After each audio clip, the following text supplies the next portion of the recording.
नमस्कार दोस्तों, स्वागत है आपका स्टडी फॉर सिविल सर्विसेज में। दोस्तों आज हम जानेंगे union budget plus railway budget plus economic survey के स्पेशल फैक्ट्स।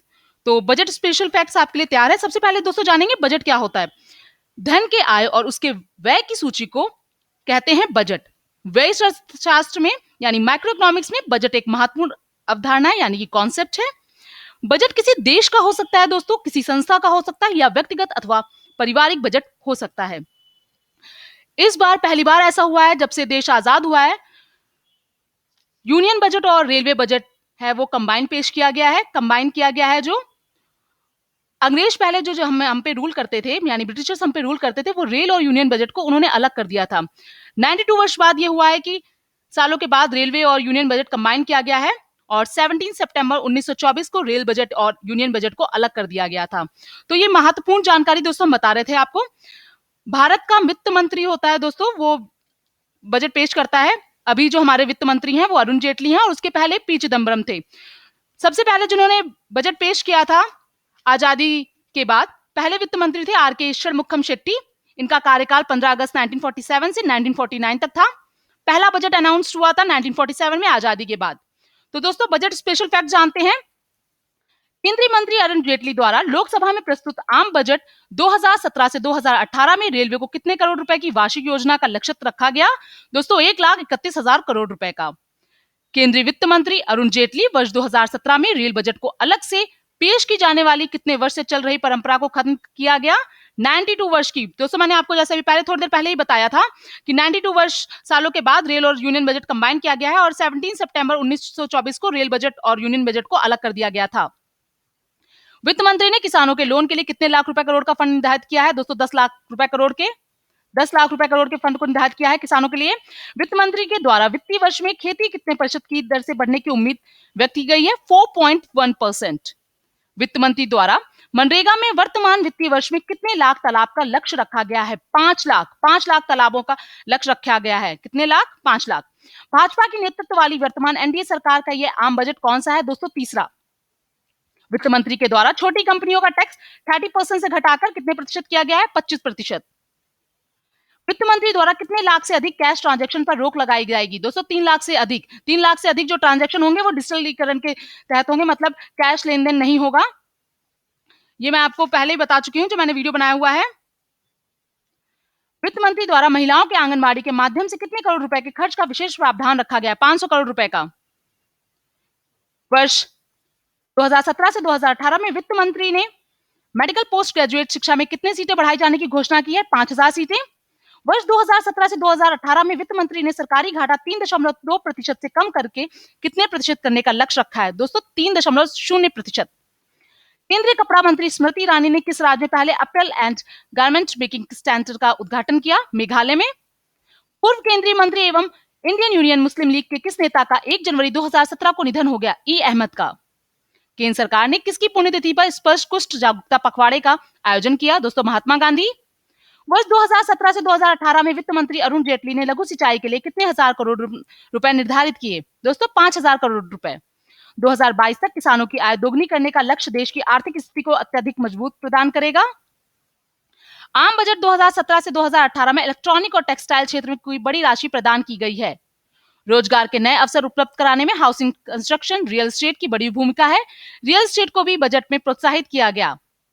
आम बजट 2017 से 2018 में टैक्स पे भी छूट प्रदान की गई है। इसमें 10% टैक्स से 5% कटौती की गई है। बंदरगाहों से गांव तक सुगम आवागमन हेतु कितने किलोमीटर लंबी सड़कों का निर्माण कराने की घोषणा की गई दोस्तों? 2000 किलोमीटर। वित्त मंत्री द्वारा खेल मंत्रालय के कुल 1943 करोड़ रुपए आवंटित किए गए, जबकि पिछले वर्ष यह राशि कितने करोड़ रुपए थी? 1592 यानी 1592 करोड़ रुपए। बजट 2017 से 2018 के अनुसार राष्ट्रीय खेल महासंघों को दी जाने वाली सहायता 185 करोड़ रुपए से बढ़ाकर कितने करोड़ रुपए कर दी गई है? 302 करोड़ रुपए। बजट 2017 से 2018 के अनुसार भारतीय खेल प्राधिकरण को 481 करोड़ रुपए आवंटित किए गए हैं, जबकि पिछले साल ये राशि कितने करोड़ रुपए थी दोस्तों? 416 करोड़ रुपए। इस राज्य सरकार ने अनुबंधित और आउटसोर्स वाले कर्मचारियों के वेतन और मानदेय 14.29% बढ़ाने का फैसला किया? हरियाणा सरकार ने। बजट 2017 से 2018 के अनुसार राष्ट्रीय खेल विकास कोष का आवंटन 5 करोड़ रुपए से घटाकर कितने करोड़ रुपए कर दिया गया? 202 करोड़ रुपए।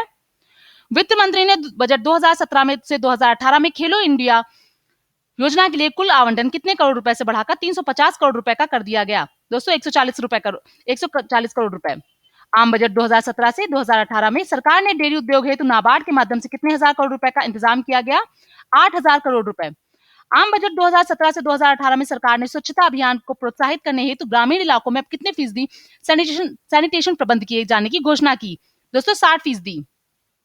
वित्त मंत्री अरुण जेटली ने बजट वर्ष 2017 से 2018 में मनरेगा का बजट कितने हजार करोड़ रुपए कर दिया? 48,000 करोड़ रुपए का। आम बजट 2017 से 2018 में आवंटित मनरेगा धनराशि वर्ष 2016 के बजट से कितने हजार करोड़ रुपए अधिक है? 11,000 करोड़ रुपए अधिक है।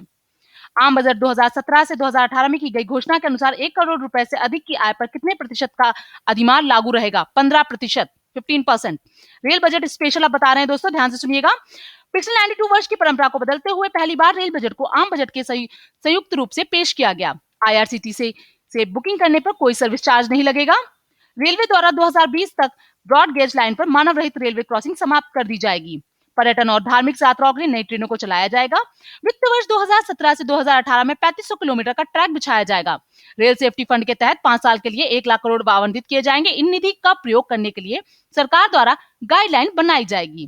देश में 25 स्टेशनों का नए सिरे से विकास किया जाएगा। अगले वित्त वर्ष में 25 स्टेशनों को सर्वश्रेष्ठ रेलवे स्टेशन का पुरस्कार भी प्रदान किया जाएगा।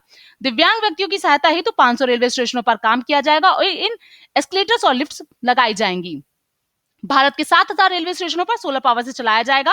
एक नई मेट्रो रेल पॉलिसी का भी ऐलान किया जाएगा। युवाओं को नई नौकरियों के मौके देने के लिए पीपीपी योजना के तहत काम किया जाएगा। वर्ष 2019 तक रेल के सभी डिब्बों में बायो टॉयलेट्स लगाए जाएंगे। ट्रेनों में एसएमएस के जरिए क्लीन माई कोच का विस्तार करके कोच मित्र सुविधा शुरू की जाएगी। यह कोच मित्र आपके डिब्बे से जुड़ी हर प्रकार की समस्याओं को हल करेंगे। रेलवे सड़क ट्रांसपोर्टरों के साथ साझेदारी पर कुछ मदों में कस्टमर के पास से माल उठाकर दूसरे स्थान तक पहुंचाया जाएगा। अब रेल और आम बजट के विलय से क्या लाभ होगा? दोस्तों अब तक के इतिहास में 1924 के बाद यानी 1924 के बाद रेल बजट पहली बार आम बजट के साथ प्रस्तुत किया गया। रेल बजट को आम बजट में विलय करने की से योजना तैयार करने में मदद मिलेगी। इससे भारतीय रेलवे और अधिक बेहतर तरीके से देश के विकास में योगदान देकर पाएगा। कृषि व अन्य संसाधनों हेतु इंफ्रास्ट्रक्चर मजबूत होगा और रेल सुरक्षा फंड सिक्योरिटी के लिहाज से बजट अधिक महत्वपूर्ण है। योजना के बजट में काफी बढ़ोतरी का प्रावधान किया गया है। तो दोस्तों ये थी कुछ रेल की बहुत ही इंपॉर्टेंट बातें, रेल बजट और यूनियन बजट की, जो हमने आपसे बताई। Okay, bye bye.